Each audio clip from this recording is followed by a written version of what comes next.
né? Ele disse assim, no versículo de número 40, disse Jesus: não te hei dito que se creres verás a glória de Deus.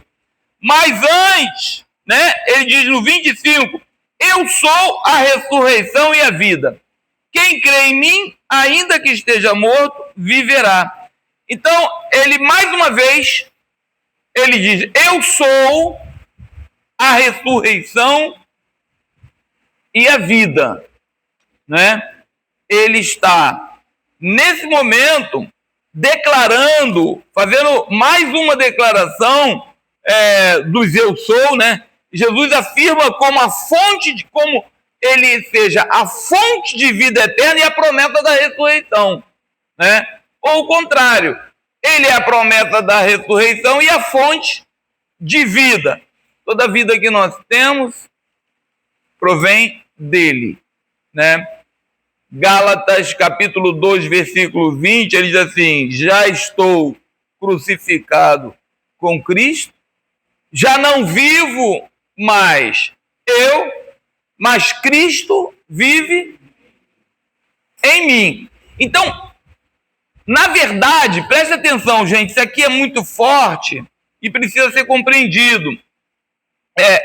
Jesus é a fonte de vida para nós, para os que creem, não os que são crentes, é para os que creem. E crer é muito mais do que ser crente. A gente tem batido nessa tecla e a gente vai perceber que isso é muito forte para a nossa vida, né? Eu coloquei assim, para quem crê em Cristo, a morte física não é um fim trágico. Não tem como tirar isso da cabeça do ser humano, a tragédia da morte. A morte é uma tragédia para nós, Tanto é que a gente chora muito, a gente, né, e passa a ser isso. Só que, para quem crê, para quem vive uma crença no Filho de Deus, em Jesus ressurreto, né, é o contrário, né? É a admissão. A morte é a nossa admissão para a vida eterna e abundante, que aí começa a eternidade. Isso para quem crê, para quem realmente tem essa coisa da crença mesmo, e quem acredita naquilo que ele diz mesmo e vive isso. Porque pensar e só crer, a crença ela leva a práticas, leva a uma vida, a uma vivência, não é isso? Então, ele diz assim, é a admissão, a morte é a nossa admissão para a vida eterna. E a maioria de nós somos seres emocionais. A gente não sabe lidar com as perdas, a gente não sabe lidar ainda com as perdas, a gente não sabe lidar com essas coisas que sucedem na nossa vida. Mas tudo que Jesus procura nos fazer entender é que nós temos que acreditar naquilo que ele diz. Se você pegar o texto aqui do capítulo 11, ele diz assim, disse-lhe Jesus, ele está falando com Marta, eu sou a ressurreição e a vida. Lázaro tinha morrido, né? Quem crê em mim, ainda que esteja morto, viverá. E todo aquele que vive e crê em mim nunca morrerá. Tu crê nisso? Ela disse, eu creio. Só que ela não tinha entendido a profundidade daquilo que ele estava falando. Irmão, deixa eu dizer uma coisa para vocês aqui. A importância naquilo que Jesus diz e naquilo que a gente entende. A gente precisa entender o que Jesus está querendo dizer com a sua palavra, né? Se você for pegar o histórico de Marta e Maria, né, lá no capítulo 10 de Lucas, no capítulo 39 ao 42, Jesus vai lá na casa de Marta e Maria. Olha só, preste atenção no que eu vou falar. Jesus está lá na casa de Lázaro, Marta e Maria. Jesus está falando, que todo lugar que ele chegava, ele estava falando.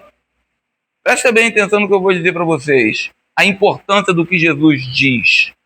A gente tem que prestar muita atenção no que ele fala, no que ele diz. Maria está assim, ó. E Jesus está falando. O que Marta está fazendo? Vamos ter como fosse aqui na igreja? Está arrumando a cantina. Está arrumando as coisas ali atrás. Está resolvendo alguma coisa. E Jesus está falando aqui. Olha a diferença entre Marta e Maria. No final, Marta ainda reclamou com Maria que ela não estava ajudando ela. Aí Jesus disse assim, olha, Marta, a Maria escolheu a melhor parte. Isso lá em Lucas. A boa parte, ou a melhor. Qual era a melhor? Qual é a melhor parte? Qual é a melhor parte? É ouvir o que Deus tem para falar. Não é o ativismo, por exemplo, na igreja. É o ativismo? Não. É entender o que Jesus fala. E basicamente nós temos. Nós temos culto terça-feira. Nós somos os crentes, precisam entender que Jesus fala na terça-feira. Os crentes precisam saber que Jesus fala no sábado pela manhã. Os crentes precisam saber que Jesus fala na escola, na EBD. Né? Às vezes a gente está tão atarefado com as coisas da vida, trabalho, estudo e tal, e às vezes a gente não percebe que Jesus quer falar com a gente. E, na verdade, o que vai pesar mais na hora é o que Jesus diz. Aí, agora aqui, Marta está apavoradíssima. Jesus fala para ela assim, só vai dizer, eu vou ressuscitar Lázaro. Ele está morto, eu vou ressuscitar. E ela não entendeu. Muitas vezes, os crentes também, Jesus está falando e ele não está entendendo o que Jesus está dizendo. Jesus está querendo que a gente entenda o que ele está querendo dizer. Aí Marta disse ela, sim, Senhor, eu creio que tu és o Cristo, o Filho de Deus, que havia de vir ao mundo. Eu creio que Jesus é o Senhor, é o Salvador e tudo. Só que ainda falta profundidade nela para entender o que realmente Jesus está querendo falar para ela ali naquele momento. Aí lá na frente, quando Lázaro ele já estava sepultado, aí veio a Maria. A atitude de Maria, irmão, é totalmente diferente. Marta está desesperada, Maria está em casa, tranquilo, quando Jesus chega, né? A gente percebe que quem está realmente ligada no que Jesus diz, tentando compreender a palavra e tentando analisar o que Jesus fala, porque na verdade, irmãos, é o que Jesus diz que vai fazer a diferença. Deuteronômio capítulo 1, do versículo 1 ao 9, ele diz, será que se ouvires a voz do Senhor, tendo cuidado de guardar todos os seus mandamentos, veja bem, já desde lá, se a gente ouvir e tentar guardar, a gente está falando o que aqui? Que desde quando a gente começou a falar sobre a gente precisa ser parecido com Cristo, a melhor forma de ser parecido com Cristo é olhar para Cristo. Aí a gente decidiu fazer a leitura bíblica, tanto nas terça-feira quanto... Terça-feira nós estamos usando Mateus. Domingo a gente está usando, na escola bíblica, o Evangelho de João. Para quê? Para a gente tentar ser mais parecido com Cristo. Para a gente ver o que ele faz. Lembra que foi falado aqui que quando Jesus, no início do ministério dele, lá em Mateus, ele foi levado pelo deserto, como é que ele se livrou da investida de Satanás? Palavra. Está escrito Satanás. E a gente tem batido na tecla aqui, seguinte, Como é que a gente vai dizer, vai rebater Satanás quando ele se levanta e tenta te encarar, e tenta te jogar para baixo, e tenta te manietar? Como é que você vai dizer que está escrito se você não sabe que está escrito? Se você não viu o que Jesus disse? O próprio Jesus utilizou a palavra como arma de guerra contra Satanás. E eu vou bater na tecla sempre, não adianta, gente. Crente que não dá prioridade na casa de Deus da palavra, não está nem aí, troca a palavra de Deus por coisas da vida que poderia ser feito em outro horário e não faz, vai ser autodidata e, na verdade, pode até aprender alguma coisa, mas vai ter muita dificuldade em ouvir o que verdadeiramente Jesus diz. Porque eu erro muito, eu posso seguir algumas linhas que... mas eu tento fazer um equilíbrio. E às vezes, quando eu começo a entrar por um caminho e vejo que estou errado, porque a gente vai estudando a palavra e vai vendo o que Jesus vai dizendo. Mas tem uma hora que a gente diz assim, eu só vou fazer o que Jesus diz. Para mim, o importante é o que Jesus diz. E se o pastor fala o que Jesus diz, então vamos seguir. A gente fica tão atarefado com as coisas da vida como Marta. Maria estava assim, ó, aos pés de Jesus. Quando chega lá no capítulo 12, o que ela faz? Ela honra a Jesus com um nardo precioso que ela tinha, que nós lemos hoje aqui. Porque ela deu tudo que ela tinha. Ela, que era aquele perfume que se guarda, as mulheres guardavam para o casamento, 1 ano de trabalho, que às vezes a gente fica com uma usura de dar para Deus o nosso tempo, a nossa vida para fazer. Não, tem minha vida, eu tenho que fazer isso, eu tenho que fazer aquilo. Eu dei a minha para ele. Eu dei. Mas não é para todo mundo, tá? E não me arrependo. Mas aí a gente percebe a Maria, a sobriedade dela. Quando Jesus chega, ela se emocionou, né? Ela chora. Aí o próprio Jesus chora também, porque o choro de Maria é o choro de uma pessoa cheia de fé, uma pessoa que ele viu que quando ele estava lá anteriormente na casa dela, ele estava falando e ela... Jesus sabe quem dá ouvido e quem não dá. Jesus sabe quem se importa com a sua palavra e quem não se importa. Ele sabe. Ele sabe. Ele sabe quem o busca de todo o coração, entendeu? E ele chora, porque ele vê que Maria está chorando, porque é um ser emocional, mas está tranquila ali, né? E naquele mesmo momento ele vai fazer se cumprir o que ele havia dito. Eu sou a ressurreição e a vida, né? E aí, quando em Gálatas 20, quando Paulo diz... não mais vivo eu, mas Cristo vive em mim, né? E a vida que eu vivo na fé do Filho de Deus. Paulo descreve o seu relacionamento com Cristo em termos de uma pessoa, de uma maneira única e pessoal, né? Profunda com o seu Senhor. Quando alguém diz assim, Cristo vive em mim, é um relacionamento muito profundo, gente. Porque aí eu já não faço mais o que eu penso, o que eu quero, né? Porque ele ressurgiu em nós, ele morreu e ressuscitou em nós. Quando ele morre, ele leva os nossos pecados, né? Ele apaga os nossos pecados. E agora nós somos uma nova criatura. Agora a gente vai viver de acordo com como ele diz que nós temos que viver, né? E aquele que tem fé em Cristo vive uma vida em comunhão íntima com Cristo, tanto na sua morte como na sua ressurreição. Essa intimidade, irmãos, ela é mais do que uma crença. Ela é algo muito profundo. Por isso que o propósito do Evangelho de João é para que todos creiam. Mas uma crença que leva à prática semelhante à de Cristo, porque não é uma prática tua ou minha, dele que está em mim.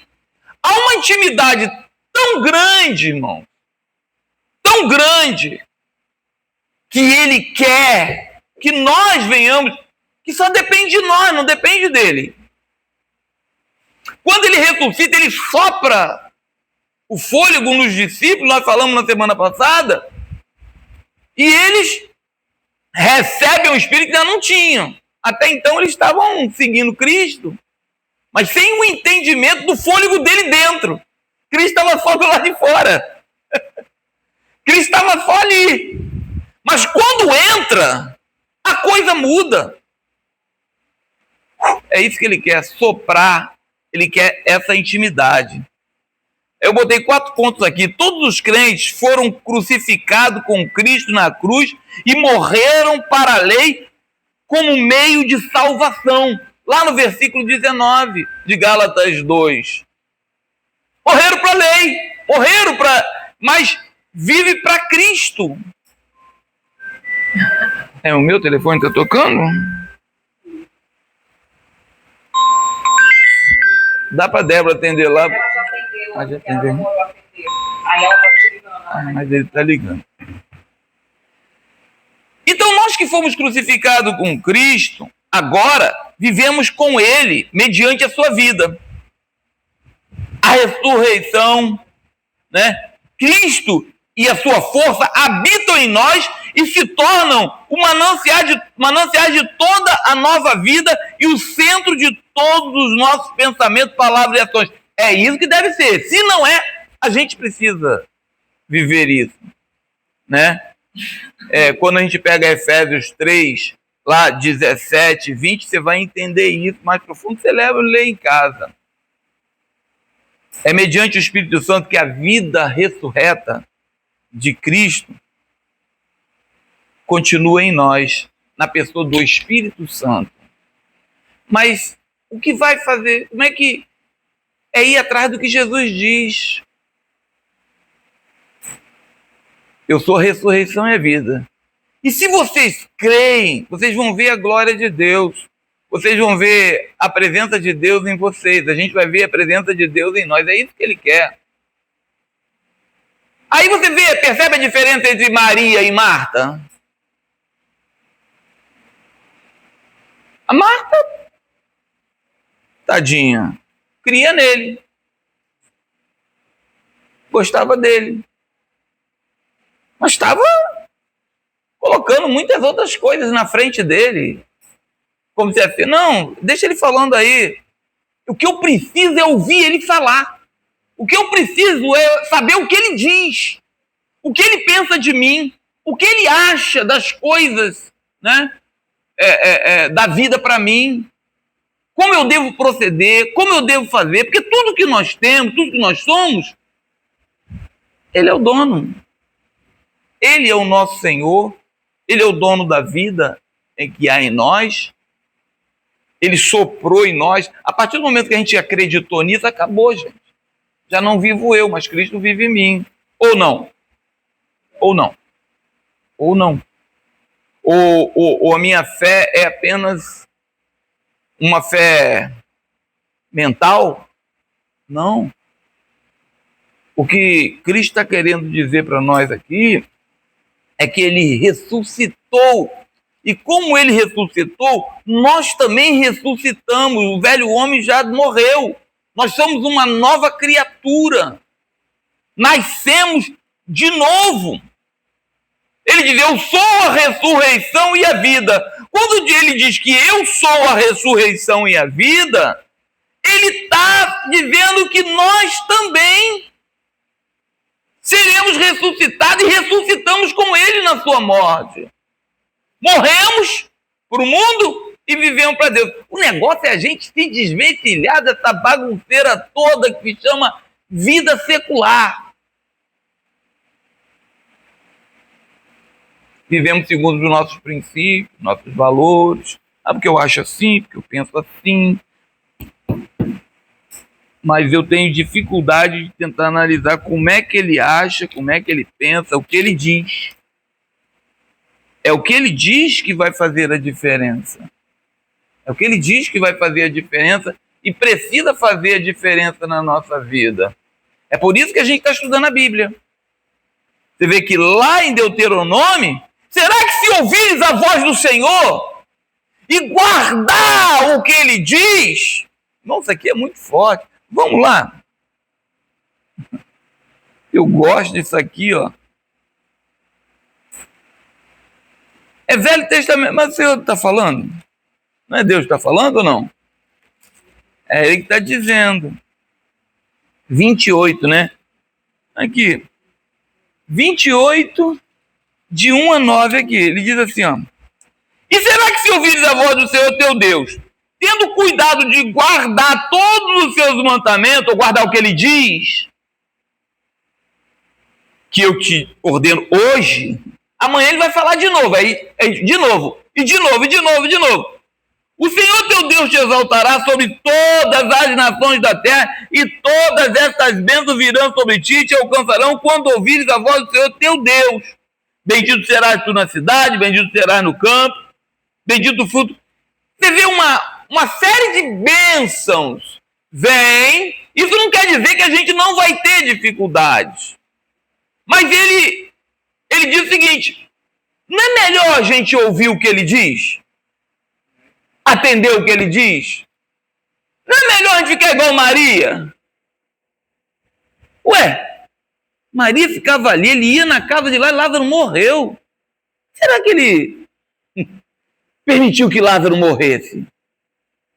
Por que será que ele permite que algumas coisas aconteçam na nossa vida? Quem está assistindo o Jó da Record, esse é o Jó da Record, né? Não é totalmente o Jó, é o Jó da Record.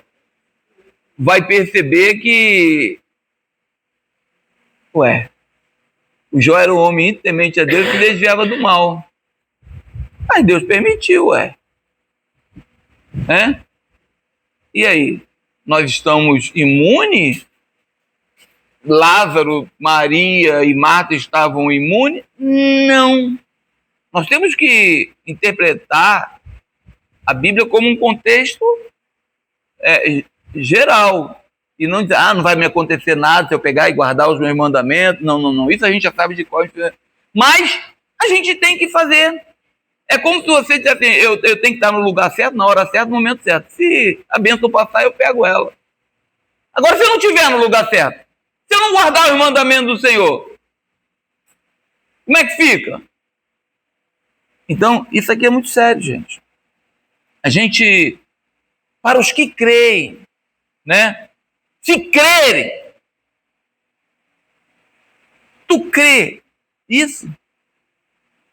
Quem crê em mim, aí Jesus vai dizer assim, ó.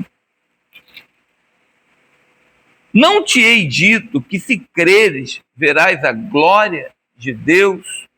Esse não é um crer mental, não é um crer por gostar de Jesus, não é um crer de prática, é verdadeiramente depositar a sua confiança naquele que é capaz de fazer coisas que são impossíveis para nós, porque ele faz muito mais além e abundante daquilo que podemos pedir ou pensar, né? Então, a gente participa da morte na sua ressurreição, na ressurreição de Cristo pela fé. Através da crença, confiança, amor, devoção, lealdade que temos no Filho de Deus, que nos amou e se entregou por nós. Esse viver pela fé pode ser considerado como o viver pelo Espírito. Nós estamos muito na carne. Nós vivemos muito na carne. E nós estamos falando de coisas espirituais, irmão. O sentido, quando você começa a estudar o Verbo encarnado, ele encarnou para viver uma vida na carne espiritual. Para mostrar que é capaz de se viver na terra uma vida espiritual. Espiritualmente. Gente, o que eu estou falando aqui pode parecer assim um radicalismo, mas é um radicalismo baseado no que está escrito. O Senhor espera que a gente viva uma vida na carne espiritualmente. Viver no Espírito é viver uma íntima comunhão com Cristo. Aí a gente vai para Gálatas 5, 22 a 25, né? Ele diz, se nós vivemos no Espírito, vou resumir aqui, não vou ler tudo. Se vivemos no Espírito, nós andemos também no Espírito. Vivemos em ação, em amor, em bondade, em benignidade, em justiça, em retidão, em lealdade, em devoção, em domínio próprio, em paz e alegria, longanimidade, mansidão, temperança. A carne está crucificada quando a gente conseguir aqui. Porque você vai colocar só os 9, né? Mas tem muito mais. Eu acrescentei aqui a justiça, a retidão, a lealdade. Isso é viver no Espírito. Isso é dar vazão ao que o Espírito Santo diz, ao que Jesus diz para nós. E se eu decidir viver em comunhão com Cristo, viver no Espírito, eu vou entender o que o Espírito Santo quer me dizer quando Jesus fala. Ele quer falar na terça-feira? Fala, mas muita gente não quer ouvir. Ele quer falar Pô, muita gente não tem tempo para ouvir, como Marta também não tinha. Ele quer falar com você no sábado pela manhã, quer. Você não tem tempo, não dá, tá bom. Ele quer falar na escola bíblica dominical? Quer. Ele quer falar no culto? Quer. Então a gente tem que entender que a nossa vida, nós já estamos mortos para nós mesmos e precisamos viver no Espírito, com íntima comunhão. É isso que ele espera de nós. Pastor, é impossível. Não, é possível. É possível quando a gente decide fazer isso. Então, quando a gente olha para os exemplos de Jesus, tudo que ele vai escrevendo, quando ele diz, eu sou a ressurreição e a vida, ele está dizendo o seguinte, você tem que morrer.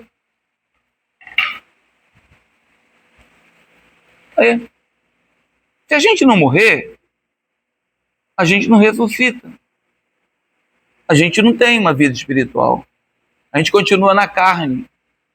As coisas da carne são mais importantes. As coisas da carne, elas me satisfazem mais, né? Mas não é, irmão. O que o Senhor espera é que a gente tenha intimidade com Ele, a gente viva no Espírito. Se creres, verás a glória de Deus. Se a gente verdadeiramente depositar nossa confiança no Senhor, a gente vai perceber que a gente tenta as coisas e vê que se a gente depositar nossa confiança no Senhor, quem sabe aquilo que você tenta, Ele consuma, Ele resolva. Então, quando ele diz que eu sou a ressurreição e a vida, além dele nos ressuscitar lá, quando a gente morrer, para ser admitido, né, no reino de Deus, na vida eterna, ele tem uma vida espiritual para nós aqui nessa terra. E aí a gente decide, eu quero viver como Maria ou eu vou viver como Marta? Que é o contexto que ele dá aqui e mostra bem nítido na história dessa família. Dentro de uma casa tinham duas pessoas, todas duas crentes, uma espiritual e outra carnal. Uma que decidiu ouvir o que Jesus tinha para falar e a outra que decidiu que tinha seus afazeres, eram mais importantes, que ninguém ia fazer. Quem é que vai fazer para mim se eu não fizer? Maria não vai me ajudar, não? Aí Jesus fala o quê?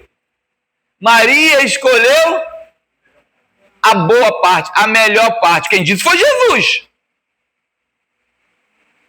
Quem disse foi Jesus. Então ninguém venha para cá dizer que não é bem assim não é bem assim não, Jesus que falou. Quem escolheu a melhor parte, Marta ou Maria? Maria, né? Aí depois, lá na frente, ela vai demonstrar com a devoção dela. Irmãos, quer ver uma coisa que fica nítido você notar quem é íntimo de Deus? É que tem prazer em honrar o Senhor com aquilo que faz para Ele. Isso é importante. Maria vai, pega o nardo todinho, joga em Jesus, já pensando lá no... Quando ele ia morrer, já pensando, né, em perfumar ele. Irmão, o que vai demonstrar a minha vida espiritual é a minha forma de viver o Evangelho, viver a vida de Cristo em mim. É a minha dedicação, a forma que eu honro ao Senhor, né? E Maria fez isso. Maria lá vai, pega e derrama, né? E honra ao Senhor. É isso que o Senhor espera. E a gente ter vida espiritual é viver em prática do Evangelho. Dá desculpa não, tá? A gente dá muita desculpa porque não dá por causa disso, não dá. Dá. A gente separar, dá. Vamos dizer que Maria está fazendo aquele... Marta está lá, Maria... Por que não fez depois? Vai fazer logo na hora que Jesus está ali? Por que faz na hora do culto? Por que faz na hora da EBD? Faz depois. Temos um encontro marcado com o Senhor.